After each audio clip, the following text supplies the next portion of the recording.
What if one of the most powerful weapons in human history was never made of iron, or fire, or steel? What if it was an idea? Before we begin, if you're ready to question what you've always been told and explore history through logic, make sure to like this video, subscribe, and stay with me, because what you're about to hear might completely change how you see religion, power, and fear itself. The year is 1076, January, northern Italy. A man stands barefoot in the snow, not just any man. Henry IV, Holy Roman Emperor, the most powerful ruler in Western Europe. He is outside a castle called Canossa. He has been there for 3 days, waiting, not for an army, not for a negotiation, for a door to open. On the other side of that door is Pope Gregory II. And here's the question: what kind of power forces an emperor to stand barefoot in the snow and beg? This wasn't a war. It started as a political disagreement. Who had the authority to appoint bishops, the emperor, or the church? A normal medieval power struggle, the kind that usually ends in compromise or bloodshed. But this time, there were no swords, no armies raised, no battlefield. Instead, the Pope did something far more effective. He excommunicated Henry. And then he did something even more powerful. He sent a message across the empire. Anyone who remains loyal to the emperor risks eternal damnation. Not prison, not execution, hell. So now ask yourself, what happens to a ruler when his own people believe that obeying him could send them to eternal fire? His power collapses, not because he lost a war, but because he lost belief. And that's why Henry stood in the snow, because in 1076, hell was not just a belief, it was leverage. Now here's the deeper question: where did that power come from? Because if hell can bring an emperor to his knees, then we need to ask, was it always part of the original message, or was it built over time? Let's go back to the beginning, the earliest Hebrew scriptures, the foundation of what we call the Old Testament. Search them carefully. You won't find hell, not as we understand it today. What you will find is a word, Sheol. In Hebrew, Sheol simply means the grave, the pit, the place where the dead go. But here's the detail most people were never told.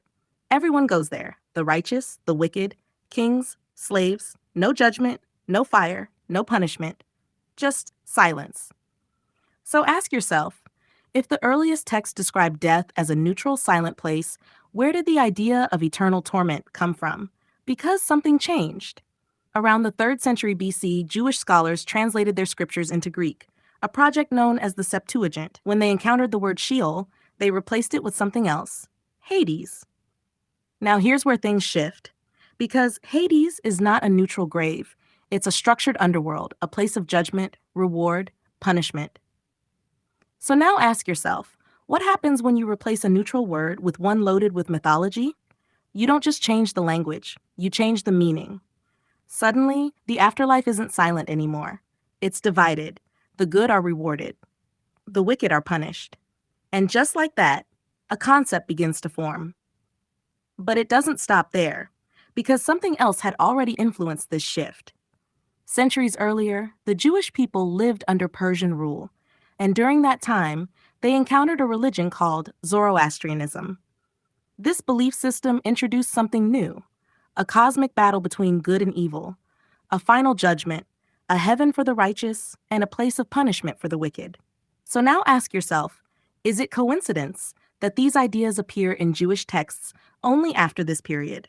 Because before this, there was no detailed afterlife, no eternal torment, no cosmic enemy ruling a dark realm. Even the figure of Satan changes. In earlier texts like the Book of Job, Satan is not a ruler of evil.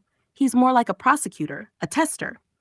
But later, he becomes something else entirely: an adversary, a force of darkness. So again, ask yourself, did this theology appear suddenly, or did it evolve through influence? Now let's move forward to the time of Jesus Christ. What did he actually say? Because the word translated as hell in the Gospels is not hell, it's Gehenna, a real place, a valley outside Jerusalem, a place associated with fire, waste, and destruction, not a supernatural realm, a physical warning. So ask yourself, was Jesus describing a literal place of eternal torment, or using a real location as a symbol?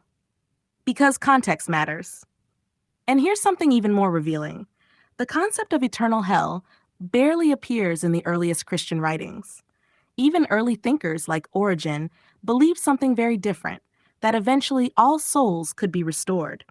So now the question becomes unavoidable. If early texts, early beliefs, and even early Christians didn't agree on hell, how did it become such a dominant idea? And why did it become so powerful that it could control kings? Because by the time of Henry IV, hell wasn't just theology, it was authority. It was a tool. And here's the question that brings everything together. Was hell revealed or was it constructed?